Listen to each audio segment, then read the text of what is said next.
a respeito desse decreto que foi assinado pelo presidente da República esta semana. E eu quero aqui manifestar para vocês a nossa mais absoluta preocupação. Nós entendemos que esse decreto é uma das mais perigosas, irresponsáveis, um dos maiores erros que esse governo comete nesse curto período de equívocos, de desmandos do governo Jair Bolsonaro. Em meio a uma crise de desemprego, de paralisia da economia, de perda de confiança do nosso país por parte dos investidores internacionais, num debate complexo e delicado sobre a reforma da Previdência, quando todos esperavam a atenção do governo para medidas que pudessem enfrentar o problema do desemprego, retomar o desenvolvimento, o que nós assistimos foi a edição de um decreto. E a primeira pergunta é por que editar um decreto como esse, num momento como esse? Num momento de absoluta paralisia da economia, de aumento do desemprego e do aumento do descontentamento da sociedade. As pesquisas mostram hoje uma elevação ainda maior do pessimismo, da desilusão da sociedade brasileira com relação a esse governo. Então, nós acreditamos que o governo procura dialogar com determinados segmentos da sociedade e oferece uma pauta que é uma pauta totalmente contrária ao interesse da população, né? Ele já tinha editado um decreto no início do ano e agora edita um novo decreto que, na nossa opinião, ele é inconstitucional. Nós já temos um parecer da assessoria técnica da Câmara dos Deputados que considera esse decreto inconstitucional. Já temos um parecer da assessoria técnica do Senado Federal que considera esse decreto inconstitucional e o próprio presidente da Câmara tem se manifestado nesse sentido. Mas algumas questões que eu quero destacar, né? Em primeiro lugar, quando ele cria essa situação que envolve pelo menos 19 novos setores da sociedade brasileira com direito ao porte de arma e altera a quantidade de munição que pode ser adquirida, o Instituto Sou da Paz apresentou um estudo que cerca de 19,6 milhões de pessoas estarão aptas a ter este porte de arma que o governo está oferecendo. Se nós considerarmos que cada pessoa pode adquirir até 4 armas, nós estamos falando que o governo está autorizando que as pessoas possam adquirir no Brasil alguma coisa em torno de 80 milhões de armas. Nós estamos falando de 80 milhões de armas. É bom que a gente lembre que o decreto que foi editado no início do ano previa que cada pessoa poderia comprar 50 munições por arma por ano. 50 munições. O decreto agora amplia para 5.000 munições por arma. Então, nós temos que multiplicar 5.000 por 80 milhões para nós termos uma noção de quantas munições poderão ser adquiridas no país por ano, criando um verdadeiro comércio ilegal, paralelo, clandestino, que transforma o país num país ocupado por milícias armadas. O presidente Jair Bolsonaro está criando milícias armadas no Brasil. Quando ele amplia também o conceito de residência, ele aponta exatamente nessa direção. Vamos pegar, por exemplo, uma propriedade rural de 10.000 hectares. Pelo decreto originário, as pessoas teriam direito a ter a posse da arma na residência. Ele agora estende o conceito de residência para toda a propriedade. Portanto, nós podemos ter toda a área territorial miliciada. Então, digamos que uma pessoa tenha 100 trabalhadores e trabalhadoras, ele poderá ter 400 armas na propriedade. e ele poderá ter uma quantidade de munição, evidentemente, só utilizada em conflitos de guerra, de milícias armadas, e jamais para a segurança individual, para a segurança pessoal do cidadão ou dos seus familiares. Há na legislação um conceito que é o conceito de efetiva necessidade. Esse conceito ele tem exatamente o objetivo de particularizar a análise da necessidade. Quando você estende ele para praticamente, né, um contingente de milhões de pessoas, evidentemente que você tira a particularidade da análise e você cria uma situação que é absolutamente impossível de ser explicada do ponto de vista técnico. Por exemplo, por que razão vereadores precisarão andar armados? Cada vereador do Brasil pode adquirir 4 armas. Cada vereador do Brasil poderá adquirir 20 mil munições por ano. Por que razão? Quer dizer, por que razão, né? Vamos calcular que no Brasil nós temos quantos mil vereadores? Talvez 60 mil vereadores ou mais. São 250 mil armas. São milhares e milhares de cartuchos, de munição. Por que razão nós devemos estender a incluir caminhoneiros e motoristas de empresas? O que é exatamente o motoristas de empresas? A empresa do taxista é o táxi. O motorista de aplicativo, ele é o seu próprio empregador. Mas já há um entendimento, eu assisti hoje, de que o decreto também permitirá que taxistas e motoristas de aplicativo possam andar armados.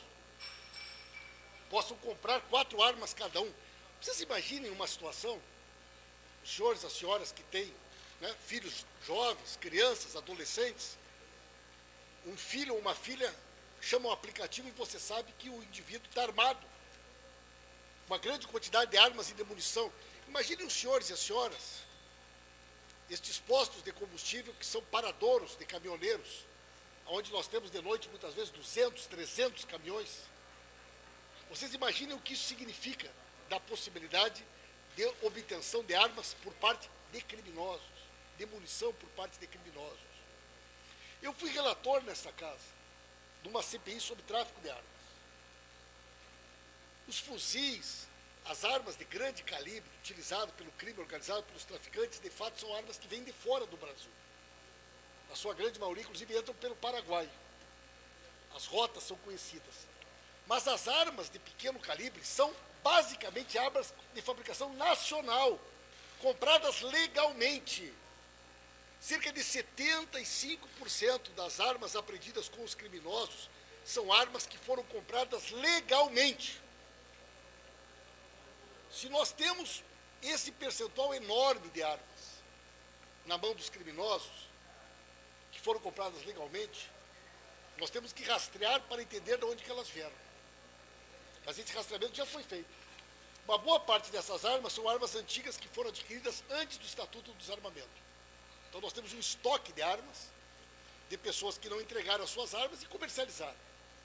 Mas nós temos um outro contingente grande de armas que foram adquiridas por servidores da área da segurança privada, inativos, e que perderam essas armas.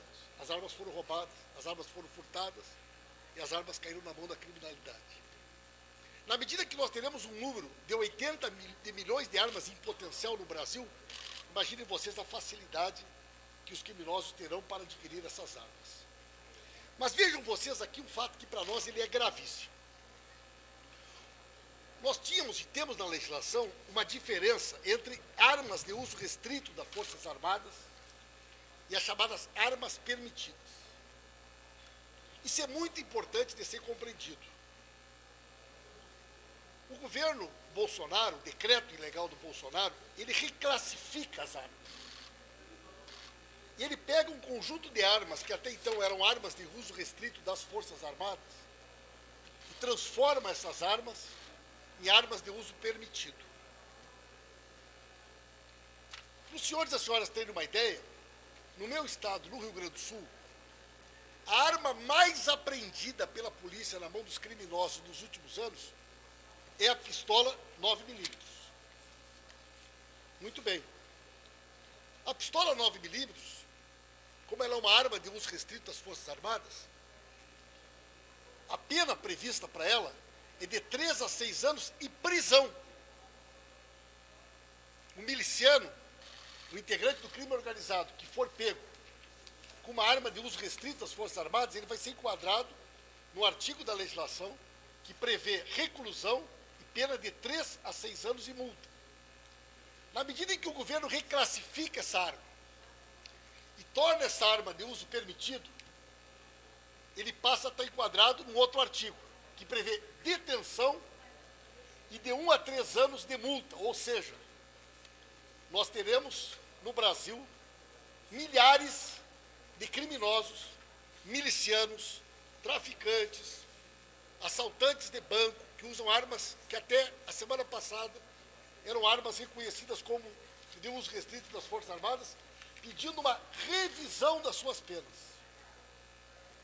Nós teremos, doravante, um conjunto de criminosos que foram flagrados em posse e, portanto, estão presos, em especial com pistolas .40, .45 e 9mm, que passarão a enfrentar uma nova situação jurídico-penal, mais privilegiada.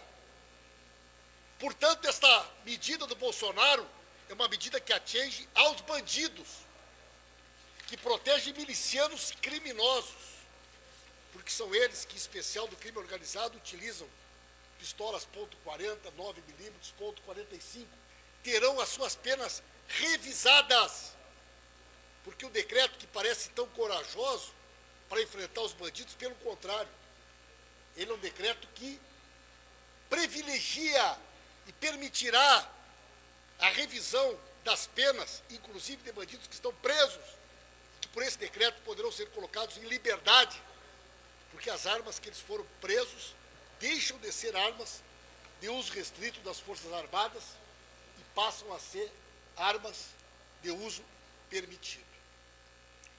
Quero, por fim, destacar aqui, além desse conjunto de categorias absurdas, inexplicáveis, uma outra situação muito delicada, que envolve a possibilidade de porte de arma para os praças das Forças Armadas, para as pessoas que estão cumprindo o serviço militar obrigatório, jovens que estão cumprindo o serviço militar obrigatório.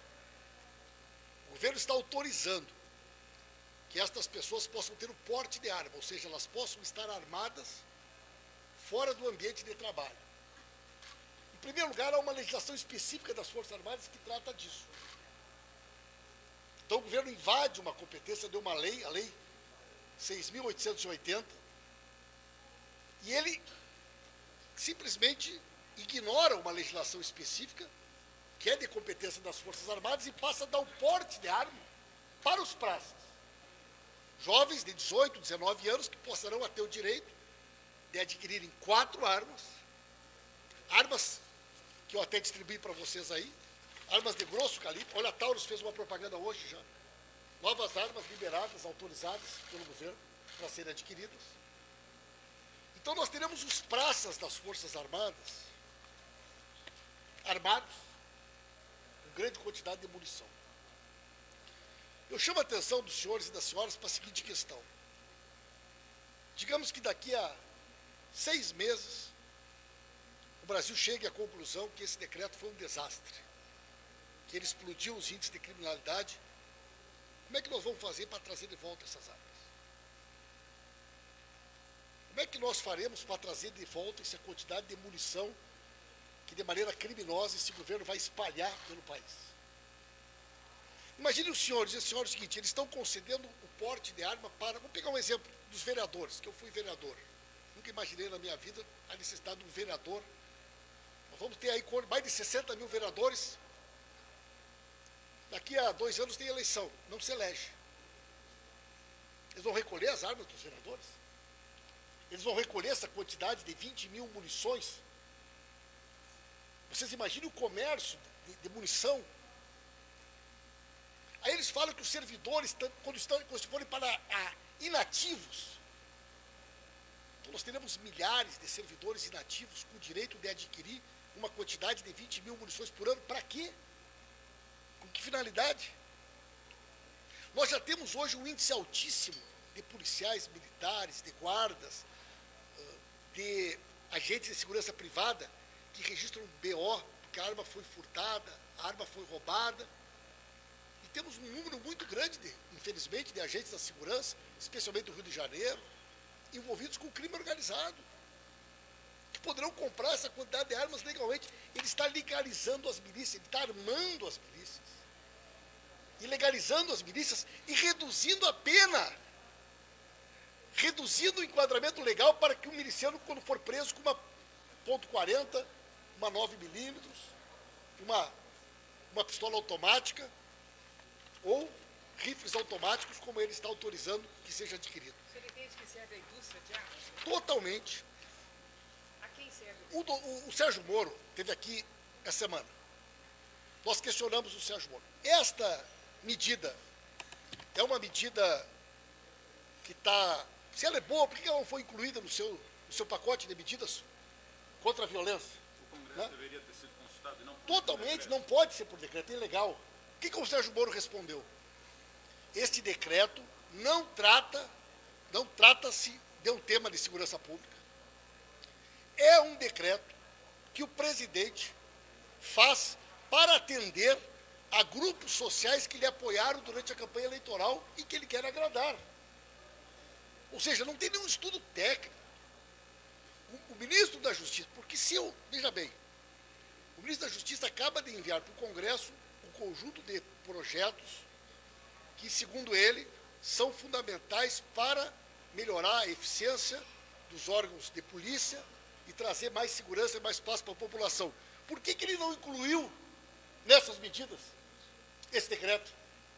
Quer dizer, o filho do presidente Bolsonaro disse hoje o quê? O seu linguajar, né, rebuscado, ele disse hoje o quê? O deputado, meu colega, há um acadelamento da sociedade brasileira.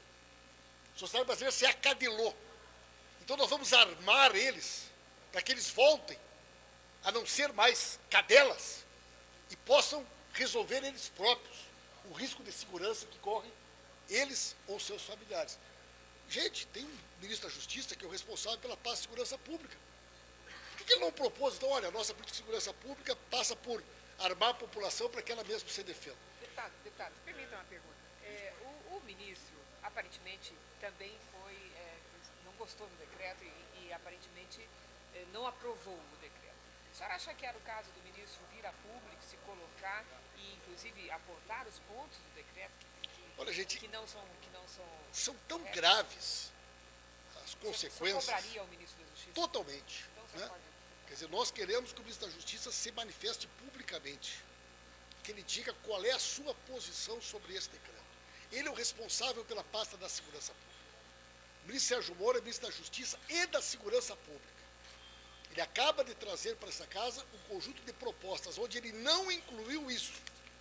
Nós queremos saber por que ele não incluiu e qual é a sua posição sobre esse decreto. Agora, líder, outra questão que envolve também o ministro Sérgio Moro é a transferência do COAF, que foi aprovada na comissão, né, decorrente da MP 870. A gente acompanhou o que aconteceu aqui ontem, quer saber qual a opinião do senhor, que o PT defende em relação ao posicionamento do COAF na estrutura do Poder Executivo e também se o senhor acredita que o governo Bolsonaro vai conseguir tocar essas MPs que agora entraram na pauta a tempo de votar e aprovar essa MP conforme ela saiu antes que ela caduque.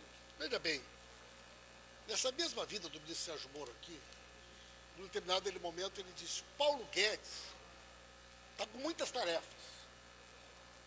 Então é muita coisa ficar o COAF lá no Ministério, porque ele tem outras prioridades.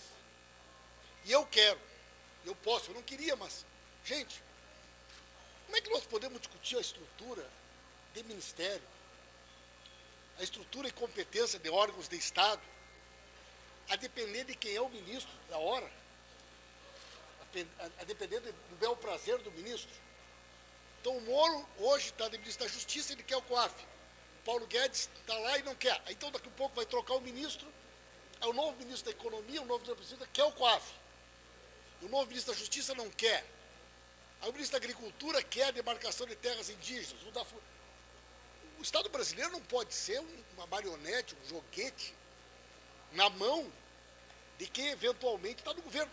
Ainda mais um governo como esse, que não inspira nenhuma credibilidade, que cada vez que o presidente se manifesta, né, coloca em risco a estabilidade política, até psicológica da sociedade brasileira. Então nós defendemos uma posição que é uma posição histórica que nós sempre tivemos.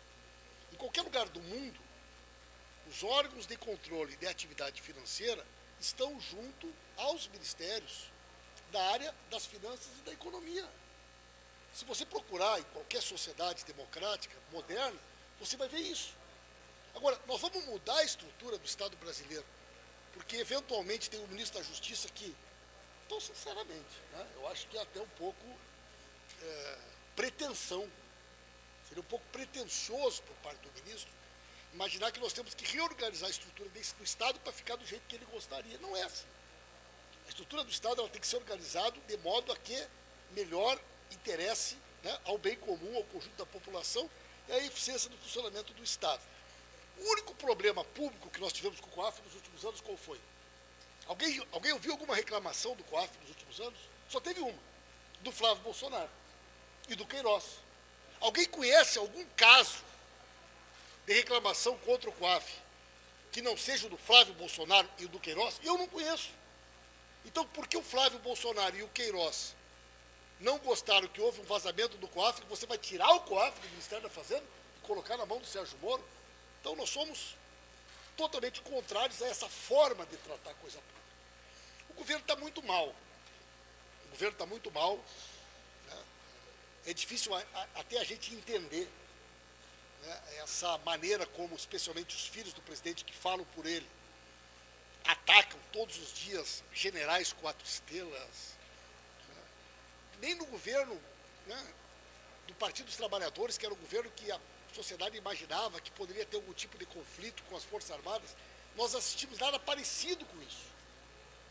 Esses dias eu tive uma reunião com pessoas das Forças Armadas e perguntei se alguma vez, durante o governo do presidente Lula, durante o governo do presidente Dilma, existiu algum problema de desrespeito, algum problema de desatenção? Nenhum. Nós assistimos todos os dias o filho do presidente da República atacando os generais que estão no comando do governo. Agora, imagine os senhores e as senhoras, para concluir.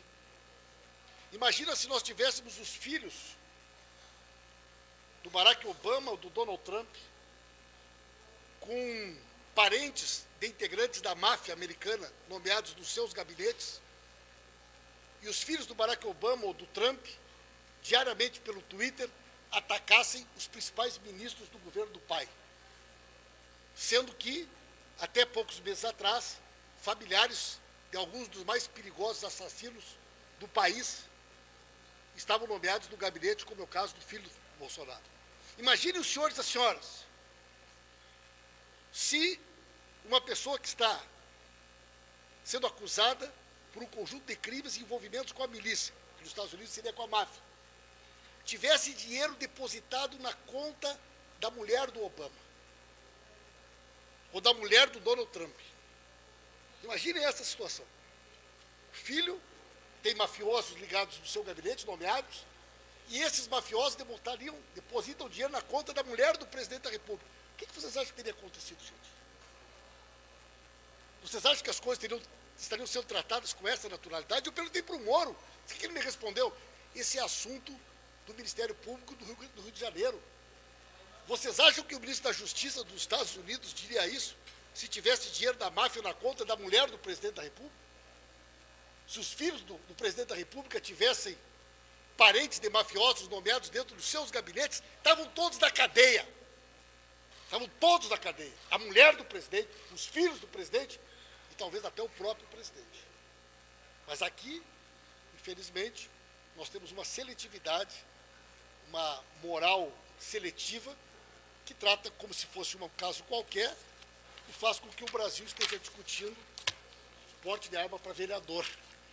enquanto nós temos coisas muito mais graves e muito mais sérias para tratar no país. Deputado, esse decreto das armas é uma ameaça também aos profissionais da segurança pública? Com certeza, conversei com integrantes da Polícia Rodoviária Federal há poucos dias, das suas entidades sindicais. Você imagina uma abordagem do policial rodoviário federal numa estrada, sabendo que dentro do veículo, várias pessoas que estão dentro daquele veículo podem estar armadas, sabendo que pode ter uma grande quantidade de armas e munição.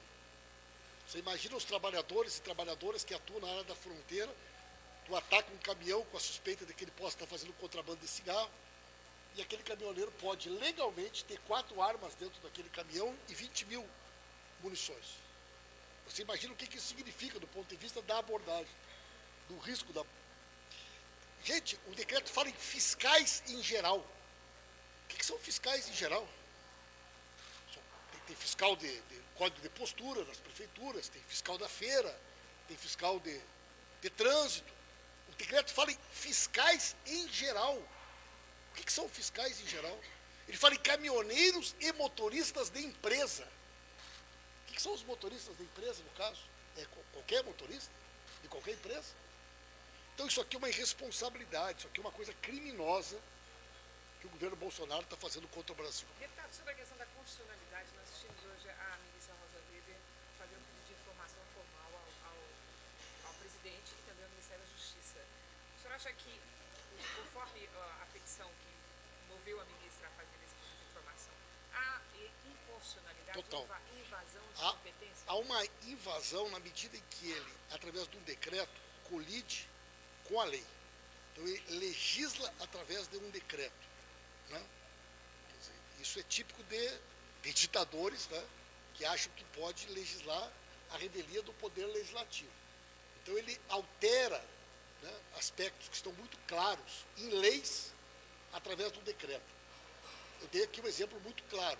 A lei fala em a necessidade, né, de provar o porquê a pessoa precisa ter o porte.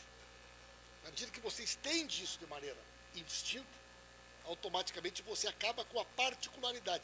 A lei exige a particularidade, o cidadão tem que provar, olha, no meu caso particular, acontece que eu preciso ter o porte de armas por causa disso. Então você individualiza a análise. Quando você estende de forma coletiva, você permite que qualquer pessoa, sem que haja a necessidade de comprovar o porquê, passe a ter direito ao posse de armas e a compra, né, absolutamente indiscriminadas de munição. O que o senhor acha que o presidente Rodrigo Maia deveria fazer? Eu acho que o presidente Rodrigo Maia vai, né, aguardar essa manifestação do Supremo Tribunal Federal. Nós já temos um projeto de decreto legislativo protocolado na casa. Vamos pedir na terça-feira a urgência para análise desse projeto de decreto legislativo, que é assinado por mim e pelo deputado João Daniel do Sergipe, por mais integrantes da nossa bancada. Nós pretendemos cassar os efeitos desse decreto. Então nós temos a medida judicial, mas nós temos também o caminho legislativo que vai ser trabalhado pela nossa bancada no sentido de sustar os efeitos da validade desse decreto. O presidente Rodrigo Maia aparentemente será aliado dos senhores nisso? Olha, gente, eu acho que qualquer pessoa, no mínimo, mas não precisa ser muito mesmo, né? Com um mínimo de racionalidade, com um mínimo de consciência, que pense um pouquinho, ele vai ver que isso aqui é uma barbaridade. Eu acho que os integrantes do Poder Judiciário, do Ministério Público, da sociedade civil de uma forma organizada, na hora que leem esse decreto, ficam apavorados, porque é assustador o que nós estamos assistindo. E é por isso que nós somos contra e vamos trabalhar no sentido de revogar e impedir que esse decreto possa entrar em vigor. Agora, líder, o governo falou no porta-voz, Paulo Padrão, haveria margem para negociação, trecho. Você acha que há alguma negociação a ser feita para a revisão do texto do Rodrigo Maia? Qual é a postura? Eu acho que ele deveria, né, em primeiro lugar, se ele quer alterar alguma coisa, fazer através de um projeto de lei. Permitir que a sociedade brasileira debata, discuta, que especialistas sejam ouvidos, que as pessoas possam ser consultadas e que o resultado disso, né, possa ser um texto legal, fundamentado em alguma coisa.